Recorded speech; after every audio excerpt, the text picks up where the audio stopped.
It's the spookiness that comes not only from, a little bit of Scooby-Doo, right? Where there's the ghost, but then the sheet comes off and it's just the school janitor playing around.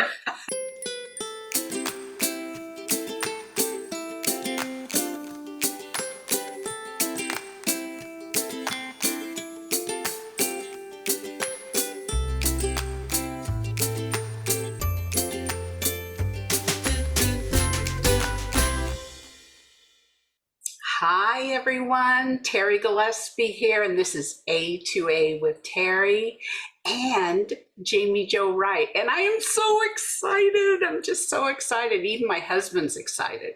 So you'll find out more why. Now, the reason why she's not front and center right now is because I thought I'd do a little housekeeping. And really, it's just like, comment, share, and follow. And the reason why I asked that at the beginning is so that can help Jaime, because when we do that, it kind of does all these magical things with the algorithm of YouTube, and Jaime gets more noticed. Is that right? Noticed more. Okay. So, and if you subscribe using that red button, or there's a little picture of me off to the side, click on that. And when the white bell comes up, click on that and you won't miss any future episodes. So now it's time to welcome Jaime Jo Wright. There we go. The camera didn't want to wake up this morning. It's like, wait, I'm on to sleep. Oh, Jaime, I am so excited. Now you just keep releasing incredible book after incredible book.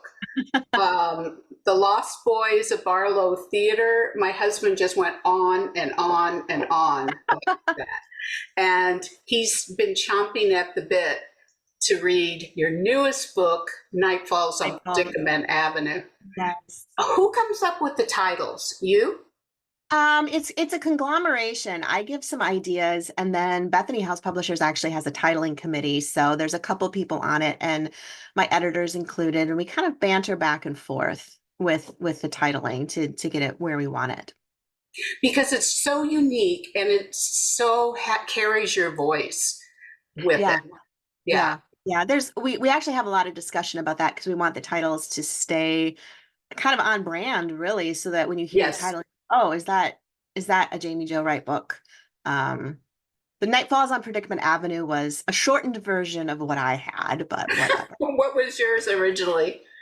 I think mine was something to the effect of, it was Murder at 322 Predicament Avenue.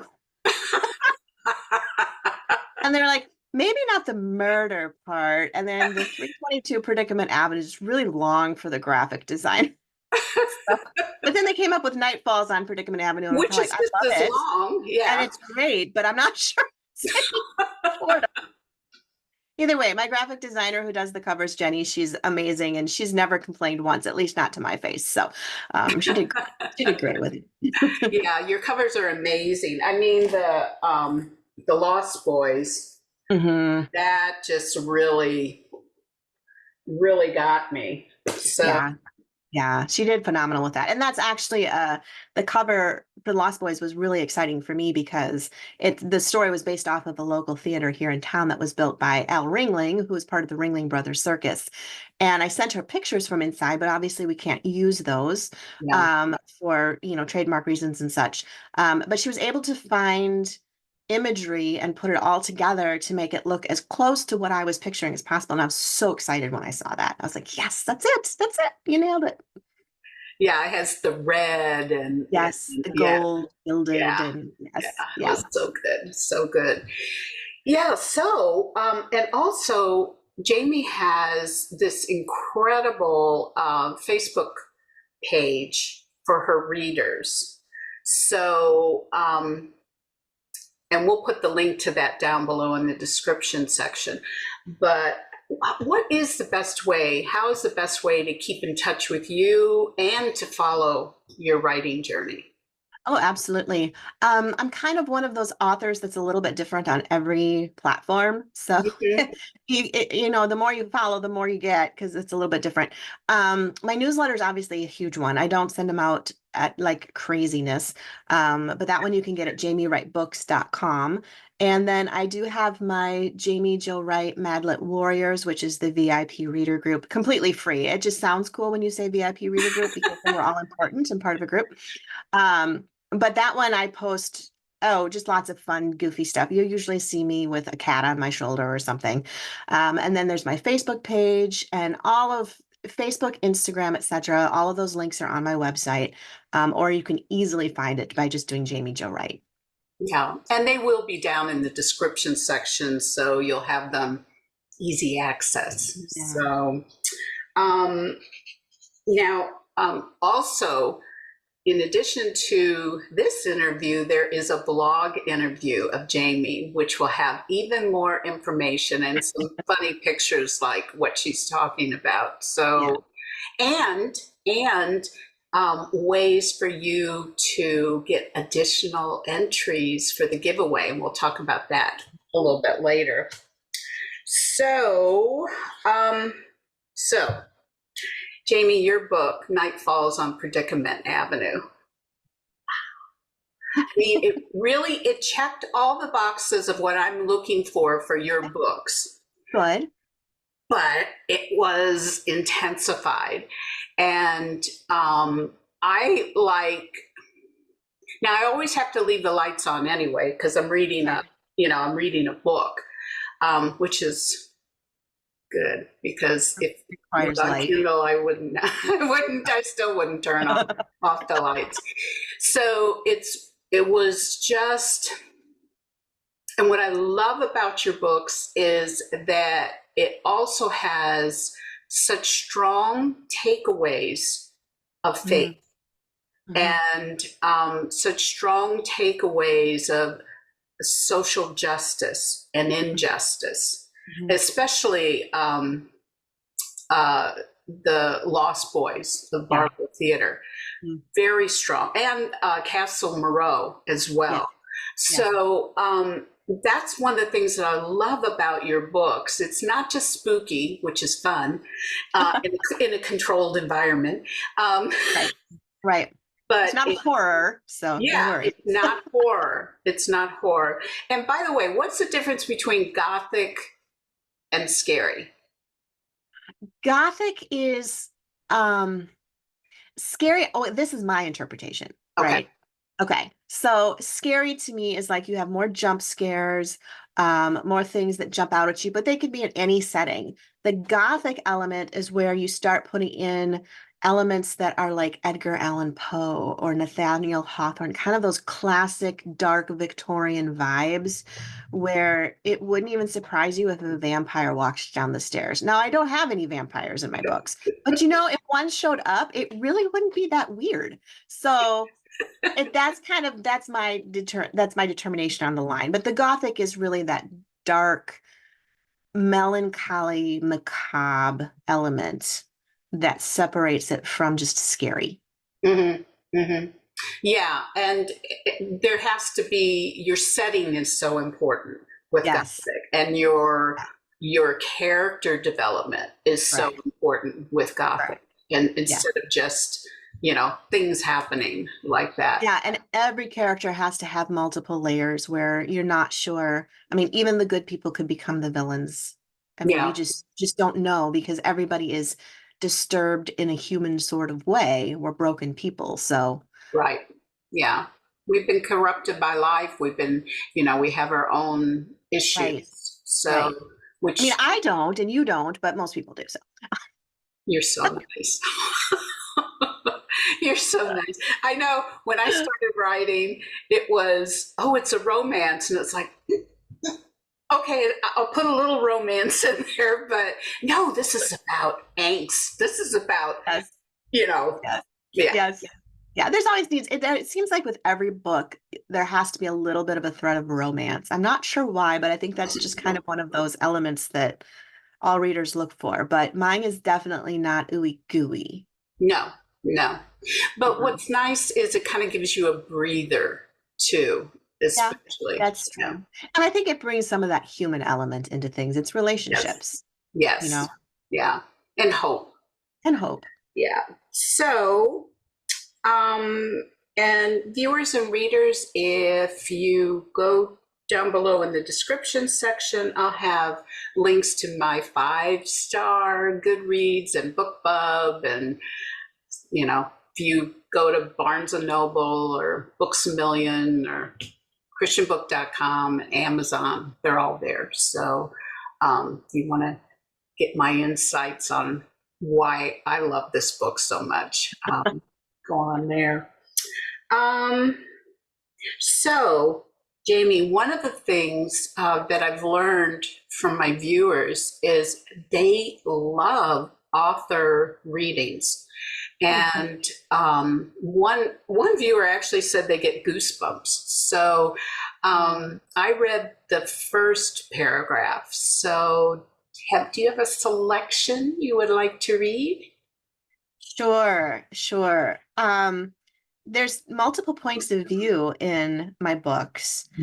And one of the points of view in this one was really different for me to write because it was the point of view of her. So you don't really know who Yes. her is throughout the entire book. It just says her and sometime in the past. So you really don't know. And it's also written in first person. Most of my books are third person, but this takes you out and it takes you into the mind. So I'll just read it. It's right smack from the middle of the book, but I promise there's no spoilers. Here we Okay, go. go for it. Her, sometime in the past. Have you ever opened your eyes in the night and stared upward into the black? Have you ever crossed your arms over your chest, pretending your bed pillow to be the last you lay your head on as you are laid to rest in your coffin? Have you ever wondered, as you stare into the dark abyss, what it will be like when your casket is lowered into your grave and the first thuds of dirt land atop you, sealing your fate? I have. It will be here. It will be where I am sooner rather than later. This nighttime darkness will be my forever vision. Eventually, I will smell only the musk of the earth, the decay of my flesh, the lingering of my perfume on the buttons of my dress. I will hear nothing, for there will be nothing to hear.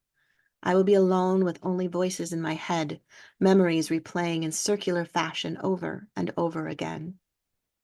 But I will not beat on the roof of my coffin, nor will I gasp for air. I will not be buried alive, for I am dying, even now. In death, someone else will make certain my arms cross over my breast. Someone else will place a bouquet of roses or wildflowers in my grasp to mask the scent of death. There will be dried petals, spiced candles, and a filmy gauze of white decorating me in my eternal sleep. At least, that is my hope. They say that your soul leaves your body when you die, that you float toward heaven and God's outstretched palm, or you plummet below into an eternal flame of torment and mockery for your sins. But does your soul leave you so quickly? And do you hear those grieving around you? Do you hover over them, observant and thoughtful? Do you hear the words they speak of you after you are no longer there as a witness? She was a lovely person. Not to speak ill of the dead, but God rest her soul. Oh, her poor family. Or do you merely sleep in your tomb until soon the voices fade, the earth suffocates, and all is as it should be, still, alone, silent? Have you ever opened your eyes in the middle of the night and sensed that soon this world would not be powerful enough to hold your soul? Have you ever wondered what happens to you after you die? See, this is what I'm talking about. Now, you really get a sense of the Gothic there based on Yes. your definition, and the writing is just so beautiful, Jaime. Just so beautiful. Yeah. Well, it's one of those things where, and in writing that perspective of her, Mm-hmm. really wanted to put myself into the shoes of somebody who was facing death, Mm-hmm. but didn't necessarily understand what happens. Hmm. and all the questions. So what would I feel if I didn't have an eternal security or an eternal hope? Um, but I was almost more agnostic in my belief system and just literally didn't know what happens after you die. And that's kind of, I put myself in those shoes to try to write her point of view. So, what are you working on next? Well, I actually took a break from it to pop on here. I'm working on a haunted lighthouse set in the Upper Peninsula of Michigan. I mean, what more do you need for Perfect. an explanation? Yeah. A haunted lighthouse in the UP of Michigan. It's very, very, very intense. And I'm right in the last probably 1/8 of the book. So everything's coming together and I'm trying to tie the loose threads and I'm very confused. I'm like, I don't know. I don't know if I tied these up right. I don't know what's happening. And but the title for it is now available. It's called The Tempest at Annabelle's Lighthouse. Another great title. And Yeah. it is a nod to Annabelle Lee, Edgar Allan Poe's Annabelle Lee. There Ah, are some, it's not a retelling by any means, it's 100% its own story, but there are nods to that within and throughout the book. So I'll leave that as a cliffhanger. Well, I was just doing some research on my family lineage through my mother's side, and I was able, shockingly, able to trace it back to my 14th great grandfather, who was born 100 years before John Bunyan, who wrote The Pilgrim's Progress, and he was born in the town that John Bunyan came from. So my ninth great wow. grandfather was born and was alive at the same time as John Bunyan, and by then they'd moved about 90 miles north of that little cove or whatever it was called. It's just crazy what you can find out with ancestry. And that's one of the things I love. And I try to put in my books is that crisscrossing of time, not time Yes. travel, but the influence of the past and how we don't realize how much it really does integrate with our present. Because we just don't get taught or we don't care about our family trees as much anymore, or I'm not sure what it is, but the fingers of the past don't stop reaching into the present, even hundreds of years later. And I love to show that in my stories. I agree with that because with my family, there are all sorts of different ethnicities. Yes. And so it's difficult to hold on to Mhm. the culture and the Right. traditions where Yeah. I have friends who are Jewish and, they can trace their lineage, Hmm. all the way back. So, I was always very envious of that because they have all of that. And it's like, what do I choose? Do I choose German, French, Italian? What do I choose? Embrace it all, embrace it all. Except I did send our worship director a note on Sunday because I told him I was he's used to me giving ridiculous emails. So I was highly offended because it was all St. Patrick's Day music. And I am 53% Swedish, and we never get Swedish worship music in church. And I was like, where is the representation of the Swedes? I mean, Don't think I've ever heard any praise and worship. I don't think so either. But that doesn't matter. I mean, is that papa? I mean, what? I I don't know. I can just be offended and I'll leave it there. Okay, He's the worship pastor. He can do the research. he can do the research. There you go. Well, can't wait for that book. Can't wait. And that's a dual timeline. So you've got Yeah. history. Yeah. Okay, Yeah. And that's that one comes out in April of 2025. So I'll have one book out between Night Falls and The Tempest because the next book that actually comes out in October is Specters in the Glass House. yeah. I saw the cover. Really Mhm. cool. Very I think it's cool. the best cover yet. Yeah, very cool. So, as I mentioned earlier, the A2A interview blog has a lot of fascinating information about Jaime. However, what I like to do with the YouTube interviews is ask a question. that is a little different. So this question is, what do we not know about Jaime Jo Wright?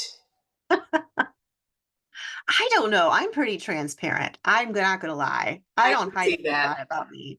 Um, but if you wanted to dig down deep, and some people do know this, I was actually born into the foster care system.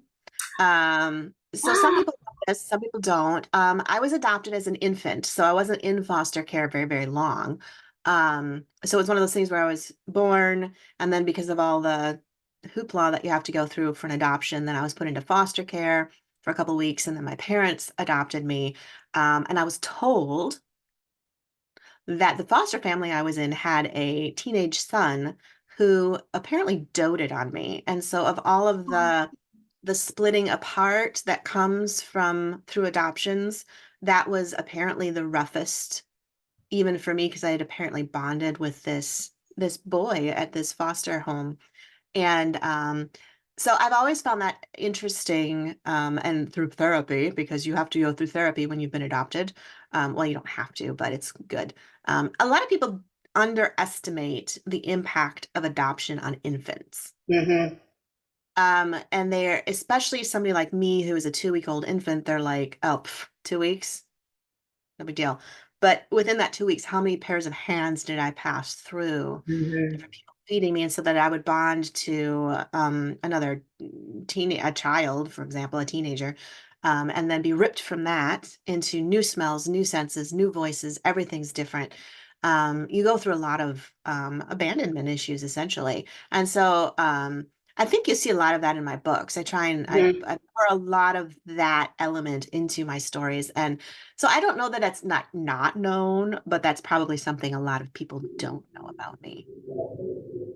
That is, it's fascinating. And, I went through therapy. And one of the things, I read this one book that the counselor recommended, and it's called Into Abba's Arms.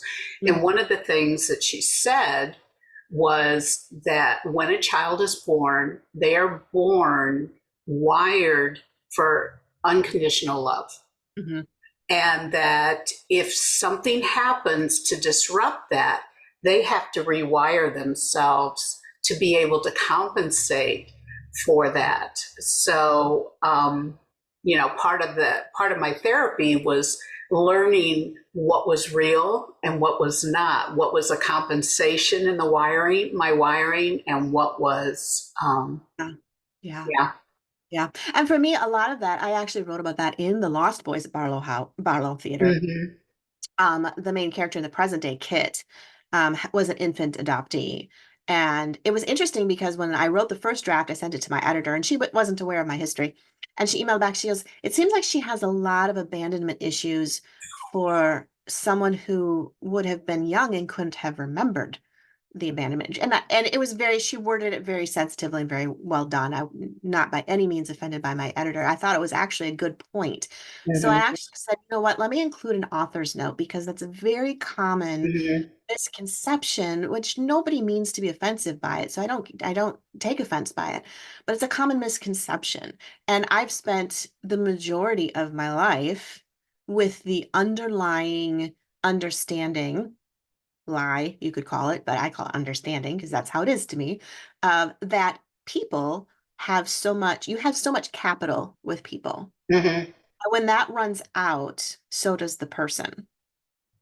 So you will always hit a point. This is what my brain is wired to believe because of the abandonment issues. You will always reach a ceiling on a relationship and how much it can tolerate. So even though my adoptive parents have literally never run out on me until my mother passed away, which I don't consider a running out on me, Yeah. um, even though they have never done that, there's still something in my brain that says I can still push my dad to a point where he will just be done. Yeah. I can still push my husband to a point where he's just going to be like, "Pfft, it's Yeah. over." And it's, a lot of people are like, well, we all kind of feel that way. I'm like, and I think we all do to a degree, but when it's happened by the one person in your instinct who should go freakishly mama bear, and she doesn't, and she gives you away, even if it's for positive, good, and everything was as it was supposed to be Hmm. reasons. There's still something innately within you that's like, well, if she didn't fight for me, Yeah. My own then flesh and blood. right. And that's the epitomes, the mother, right? I mean, we picture the Right. mother and fangs bared. When my daughter was born, she was born 3 weeks early. She was took to the NICU, and they had to hold me down. I was pulling my IVs out. So it was like nobody's taking my child from me. And to have that sensation of that motherly, even irrational sensation, um, kind of puts into light a lot of that element of wanting someone to fight for you, but they don't. Yeah. Yeah. It, the way God takes us on journeys, and because we're writers, we can take those journeys and bring them into stories that can help others, even if it's not precisely the Right. um, same situation. And Absolutely. it's such an honor, isn't it? I mean, Mhm. It is. And I think that's one of those things that I'm very passionate about. I know not everybody can be transparent with their experiences and how they feel and how it's affected them. And they can't be for multiple reasons. There are others, family members, there's their own personal sense of privacy, however it works out. And I don't think everybody should be. yeah, But um, I think God has given me a grace and also a passion for being as transparent as I can be without infringing on the privacy of my own family. Um, because there's not a lot of that out there. no, People hide that brokenness or they hide that darkness that is inside based on their experiences for whatever reason. yeah, Uh, and I really, through my books, through my own personal testimonies, etc., want to show that every one of us lives our own version of a horror story. yeah, The problem with horror stories is they usually end with horror. And the difference that I want to show in my books and in my own life is like, yes, you can live your own horror, thriller, gothic mystery life, but there's a spark of hope at the end. And amen. the further you get toward it, or the closer you get toward it, the larger it gets. That little pinprick becomes the size of a tack, which becomes the size of a quarter, which, continues to grow the closer you get. And I think that's what's missing in thrillers, in Yeah, gothics, in horrors, is we don't have to stay in the darkness, in the but we fear. do have to walk through it. Beautiful, beautifully said, because and it is so important, especially for Christians, because Christians tend to put on the mask. Mhm. Because if something is wrong, if you're living out a horror, a lot Right. of times the last thing you want to do is to be transparent Right. and to share that. I know when I shared with somebody, part of my childhood, their eyes got like this, and it was like, oh, maybe I shouldn't do that. Maybe I shouldn't tell them, because they have no frame of reference to be Right. able to Right. understand that. Right. Yeah. Mhm. Yeah. Well, and I think there's been, within Christianity specifically, I think there's been such an aura of trying to portray the redemption of God that we've sugarcoated it into, I call it like the Regency facade. Like you go to the balls in Pride and Prejudice, and everybody looks beautiful, and there's these perfectly choreographed waltzes and dances and very curated conversations. Um, but underneath it all, we know what's going on, right? I Yeah. don't care if it's Pride and Prejudice or Bridgerton, but there's not good stuff going on underneath Yeah. it. Yeah. And I think within Christianity, we've sugarcoated so much of that to portray this beauty, which does exist within God, but it Yes. only is beautiful because it's contrasted with the darkness. If you take the darkness out, then beauty just kind of like becomes normal. Yeah. or it becomes this esteemed level of achievement that nobody can reach. Yes, exactly, exactly. And I think that was a great way to say that. I'm going to noodle on that one for a while. Um, yeah, I can't add any more We're to it. noodling. We'll just Yeah, noodle. we'll Noodle noodle. away. So, and I really wanted you to speak to that because, I spoke with someone and they said, well, what books can you recommend? And Bob chimed up immediately, oh, Jaime Jo Wright. And I had to ask her, I said, do you like spooky? Oh no, I don't like spooky. I'll take a mystery and a murder mystery, but no, not spooky. So you have been given a mantle that very few have. And you're able to bring that transparency in a way that, like you said, we can walk through it. Right. And then you have that little pinprick of light. And, science has shown that even a pinprick of light will stand out in the darkness. Extremely So, bright. yeah. Yeah. Yeah. And I've had, there's readers who have emailed me who said that they finally took the risk and read one of my books and they're not spooky readers at all. And they said they may not read them voraciously, but they did, and enjoys the wrong word, I think. They did find them worth the read. They connected. If that makes sense. Yeah, there was a connection there. And that spookiness, um, again, isn't intended to be demonic Mm-mm. or supernatural from the standpoint of angels versus demons. It's not the horror of slasher films type thing. It's not that. It's the spookiness that comes not only from, a little bit of Scooby-Doo, right? Where there's the ghost, but then the sheet comes off and it's just the school janitor playing around. Um, that's kind of how I describe my books. Yeah, there's ghosts, but they're all wearing sheets. And yeah, so there's that element of spooky that can provide some fun in the story and some spookiness. But really, so much of the time at the end of the book, you realize how much of it was in the mind of the character themselves. You know, Yeah, and that's why the things inside of us, are going to color what we see and oh, what we experience. So, yeah. Our experiences become the markers to our black and white world. yeah, That is for sure. Yeah. yeah, love it. So, so we got to chase some butterflies. I love that. Now, on that note, the giveaway this month is an autographed copy of Night Falls on Predicament. Oh, yours is a little different color. I think it's the lighting. Well, mine's an arc. Oh, So, yours is an art. Yeah, mine yeah. is not. Mine just released to me. So I've got my first copy in hand. I'm like, yay. I saw people with arcs and I'm like, oh, I want one. Where's mine? I wrote it. Oh no, and I had to beg. I had to beg. It was like, I am going to get this right. I am going to get this right.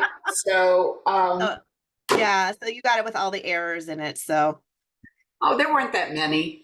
I don't think so. Not too many. No, there weren't that many. Yeah, I still find stuff in my Oh, books. I know. I find Yeah. them in mine. I have a major Easter egg error in Echoes Among the Stones. We went through 5 edits and I don't know how many editors, and we totally didn't catch it. So if anybody can find the Easter egg in Echoes Among the Stones, it has to do with an incorrect biblical character. Um, I referenced the wrong biblical character. No, It's I'll really have to look for that it's now. embarrassing. Like, it's one of those things like you don't want to tell people about, but then I tell everybody about it because it's also funny.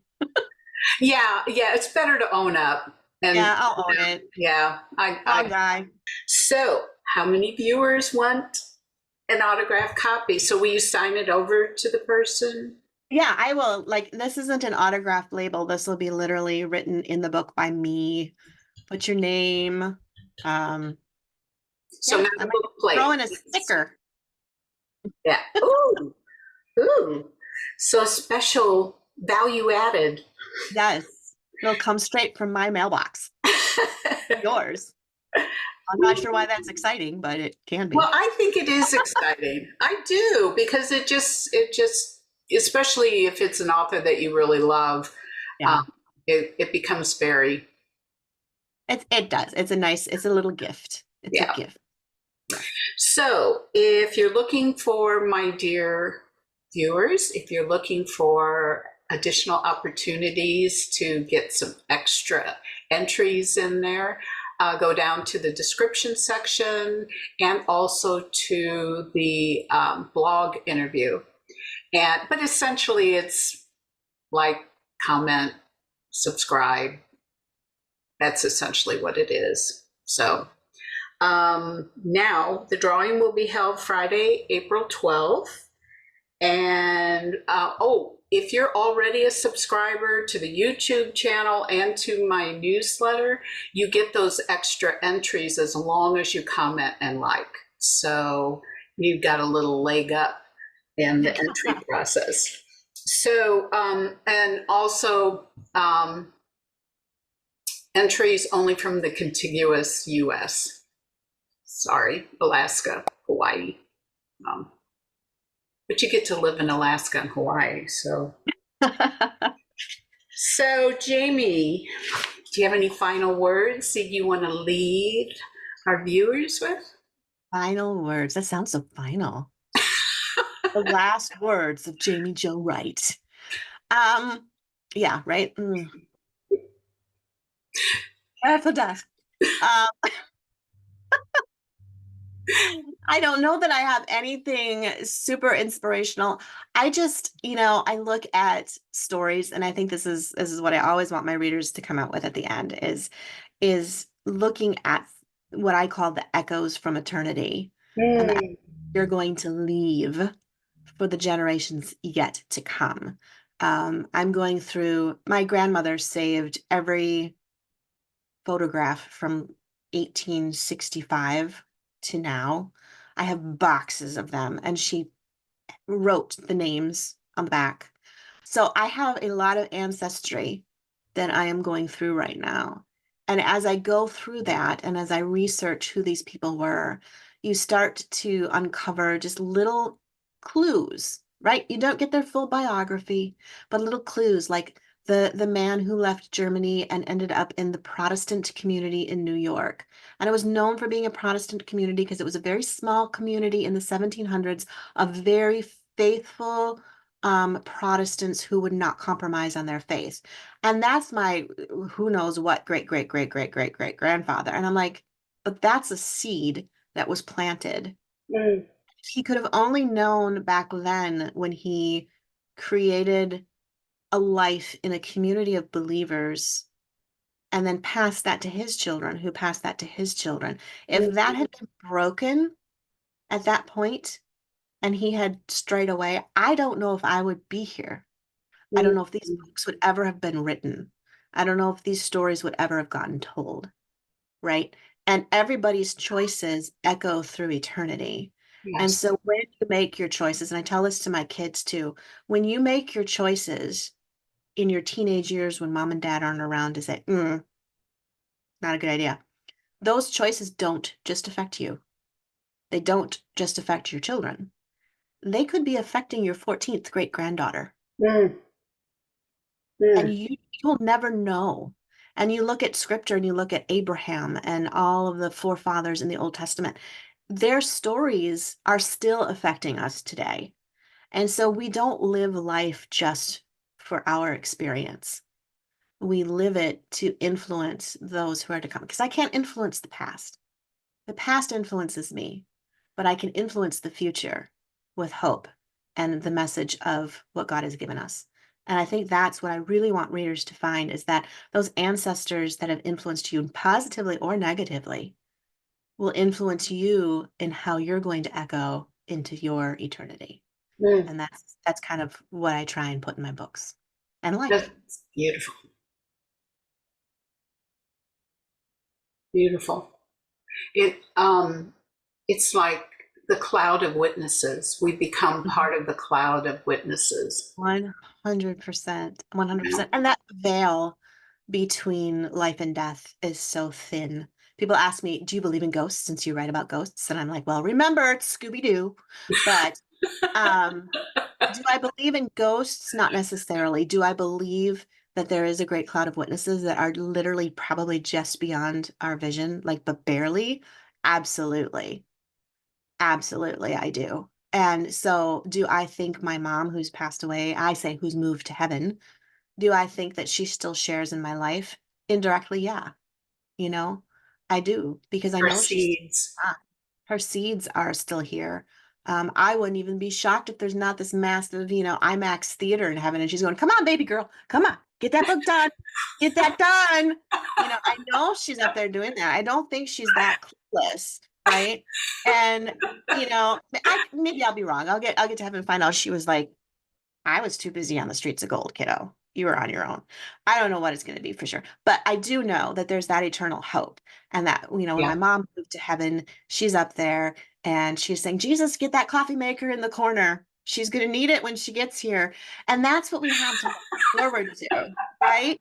And death, yeah, it's dark and macabre and we write about it that way. But that's the other reason I write about death is because it doesn't need to be dark and macabre. Yeah. Yeah. know? And that's excitement. And I tell my kids, I said, you can't send Nanny a text message, but I can guarantee you can send her a message. And I teach my children to speak to the Lord, who's our intercessor. You give Nanny a hug and a kiss tonight for me. I really miss her. And I told my kids, I said, we're still connected because of the Easter story, because of what Christ did on the cross, because of the defeat of death. So the sting of death that's no more is not meaning there's no grief. It doesn't mean death doesn't hurt. Yeah. The sting of death is the finality, the closure, the lack of hope, the it's done, Yeah. closed book. Our lives aren't closed books. They will never be closed. We'll just have new chapters. Amen. Amen. I have a very dear friend who is a Messianic rabbi. Mm, So that's a Jewish person that believes in Jesus. And mm, he said, in our finite minds, we cannot understand eternity. no. And he said eternity could be that when there's no time difference between, our great, great, great, great grandparents when they die and when we die, that Mhm. it's just like there's no different. There's no span of time. It's just Right, we're in the flow of eternity. right. So, it just kind of gave me a different perspective because, once again, we try to Mhm. build the story based on our finite minds and Right, and right. doctrines and things like that. So that just blew my mind. Yeah, You said yeah, that. yeah. I So think it's exciting. It's exciting to know. And, my son was like, but I don't know what heaven's like. And I'm like, right. It's not like Disney World where somebody goes and sends you a post. So I said, you know what that does? And he goes, what? I said, it leaves your imagination ripe for the picking. So I said, imagine away. I said, God's given us lots of hints in scripture, and he's left a lot of question marks. And I said, I think he likes to do that because he loves to be creative and see you be creative too. And, so my kids love to dream. So my son has totally designed his eternal house in heaven. Not sure if God's going to follow the specs exactly, I but don't know. I mean, Jesus we'll was a see. carpenter, so I know. And we've so talked about that. We've talked about that. I yeah. said, go ahead, write your blueprints out and let's see what God does when you get there. But Oh, see, I want to. I've always wanted to be a jet pilot, well, there and you I mean, go. pulling the G's, Yes, everything. yes. And so it's like, and every once in a while, you see a reel on Instagram, and it's like I get goosebumps, and it's like, Yeah. okay, Jesus, you and I are going to be doing that. So, You and I are going Top Gun top in gun, heaven. yeah. So, Everybody, Terri Gillespie. It's Maverick, the new Maverick. or probably Goose, more like. Uh, well, yeah. This was great. Thanks for watching the 40th interview episode. And one last reminder to go down into that description section, because we're going to Jaime's website, we're going to have her social media, we're going to have where to buy her book, we're going to have the top picks episode that features her book. So lots of great links. And both Jaime and I, we appreciate following us on social media. So next month, the A2A featured author is a best-selling and multi-award winner, Dani Pettrey. So, Jaime, I had so much fun. Thank you. Great. Thank you for taking time from your new book. Now we'll go see if I can finish it. Yes, yes. So, and viewers, thanks for watching as well. And we'll see you next month. But in the meantime, God bless and keep reading.